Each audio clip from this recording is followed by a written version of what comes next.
une haine viscérale soo koy dund ci nit ki tamit loolu rek nga mën a def quoi xam nga mais je sais que ni tey dara du feeñ. Tu as vu que la salle est déjà pleine, on leur laisse les 13 places qui les laissent et puis on va remplir la salle. Le Premier ministre va dérouler.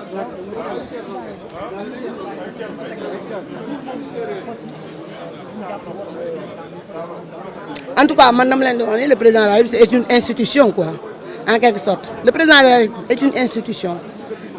Mun nga am ay gis-gis bu wuute par rapport ak doxalinam mais nga manifester ko patriotiquement mooy ci ni président Ousmane Sonko di doxale mus naa ko wax benn wax mu wax ma ni ma du ma saaga te kuy saaga bokkul ci man moom moo ma ko wax président Ousmane Sonko donc jàpp naa ni du saaga te kuy saaga bokkoo ci moom du def lu ñaaw te kuy def lu ñaaw bokkoo ci moom donc je pense que ñëpp mën na am benn naqar quoi par rapport ak doxalinu nit wala doxalinu président de la République mais nag ñu manifester ko rek patriotiquement. Arrivée du Premier ministre Ousmane Sonko, il est là.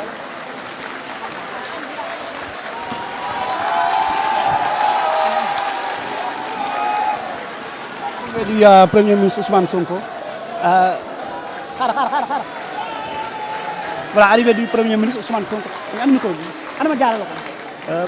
La présence de Ousmane Sonko, El Hadji Malick Ndiaye d'ailleurs moom moo def tout blanc bi noonu Ousmane Sonko def bleu donc Ousmane Sonko n'a pas changé en quelque sorte si accoutrement daanaka lii la soloon la dernière fois bu mu fi mujj donc loolu la solaat donc respecté nañu heure bi environ ban heure moom moo jot dafa mel ne 9h passé de waaw voilà 9h0 la ñu dugg ci salle bi donc certainement que ne heure yi à chaque fois ñenn ci invité yi dañ ci doon mer donc Ousmane Sonko egsi na El Hadji Malick Ndiaye egsi na ministre yi également egsi nañ de gauche à droite ñu ngi wër le gouvernement du Sénégal présent ici à l'Assemblée nationale plutôt ndax ñu ngi nemmeeku ki nga xamante ni moom mooy Birame Souleye mi ngi nekk ci wetu ki nga xamante ni moom mooy Ousmane Sonko Yacine Fall également mi ngi ci wetam ñu ngi nemmeeku Maître Bamba Cissé ministre de l'Intérieur également mi ngi ci wetam alors Marie Faye mi ngi noonu également alors ñu arrosé sanu voilà d'accord alors deux mots honorable. Salaamaaleykum wa rahmatullah. waaw Baye waaw. comme ouverte donc voilà. jëluñu na waaw génn fi rek mu branché ko. Mesdames, Messieurs les ministres, l'ordre du jour appelle les questions d'actualité au gouvernement. Avant d'ouvrir la séance, permettez-moi de rappeler les dispositions de l'article 104, dernier alinéa de notre règlement intérieur. S'il vous plaît, en haut.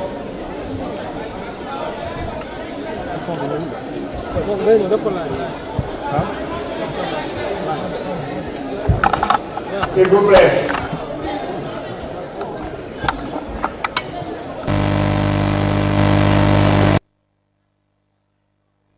S'il vous plaît.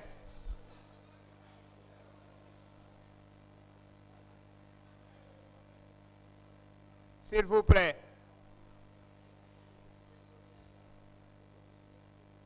La sécurité. Merci de veiller à ce que le public garde le silence.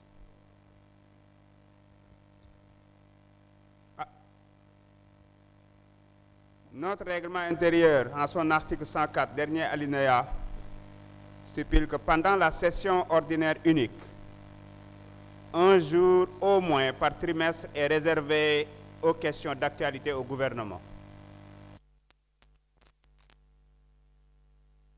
D'actualité est posée par un député, la réponse est apportée par le Premier ministre ou par un membre du gouvernement mandaté à cet effet. À ce propos, je voudrais saluer la disponibilité et le sens élevé de l'État du Premier ministre, qui a répondu avec promptitude à l'invitation de l'Assemblée nationale pour cet exercice de contrôle de l'action du gouvernement. Pour la présente séance, 13 questions sont inscrites à l'ordre du jour.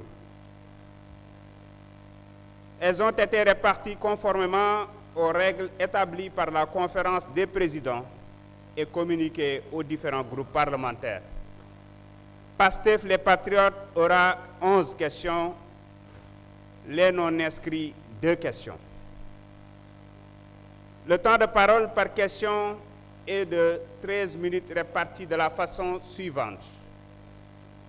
5 minutes pour l'auteur de la question, 8 minutes pour les réponses du gouvernement et 20 minutes au Premier ministre pour des réponses au président de groupe parlementaire.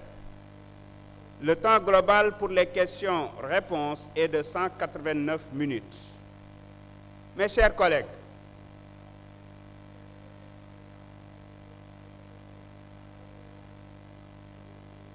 en haut, s'il vous plaît.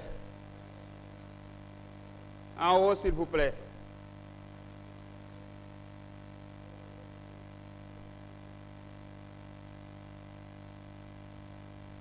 Je vous donne lecture de la liste des orateurs. Honorable Abdul Kadir Sonko, Honorable Safiatou Sow, Honorable Mame Diarra Bèye, Honorable Papa Djibril Fall, Honorable Ibrahima Mbodj, Honorable Cheikh Thioro Mbacké, Honorable Ndeye Marie Sané, Honorable Abdoulaye Tall, Honorable Tafsir Thioye, Honorable Ndeye Awa Dieng, Honorable Alioune Badara Diagne, Honorable Abdourahmane Diouf et Honorable Mohamed Aïb Selim Dafé. La parole est à notre collègue Honorable Abdul Kadir Sonko. En haut, si vous ne pouvez pas garder le silence, nous serons obligés d'évacuer la salle.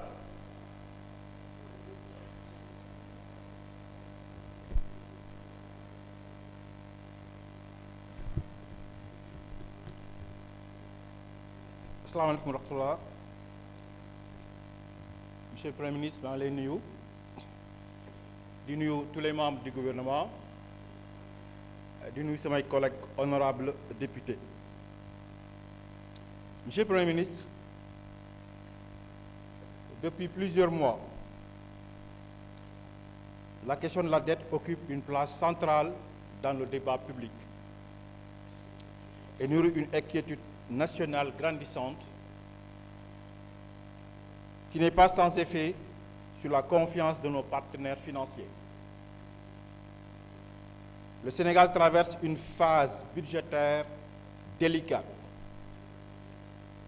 marquée par une hausse notable du taux d'endettement public. Les récentes émissions obligataires, la consolidation des arriérés intérieurs ainsi que le ralentissement de la croissance exercent une pression accrue sur la soutenabilité de la dette. Par ailleurs, le déficit budgétaire demeure l'un des principaux défis de la trajectoire financière du Sénégal.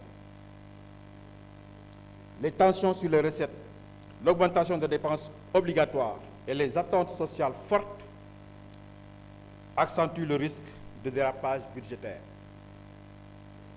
Monsieur le ministre, est-ce que le gouvernement et le FMI ont réussi à s'entendre sur le niveau de la dette déclarée? Il y a un grand débat sur la dette cachée. Et c'est quoi une dette cachée, monsieur le ministre? Est-ce qu'une dette peut être cachée? Parce que certains en doutent. Vous avez hérité d'un taux d'endettement trop élevé.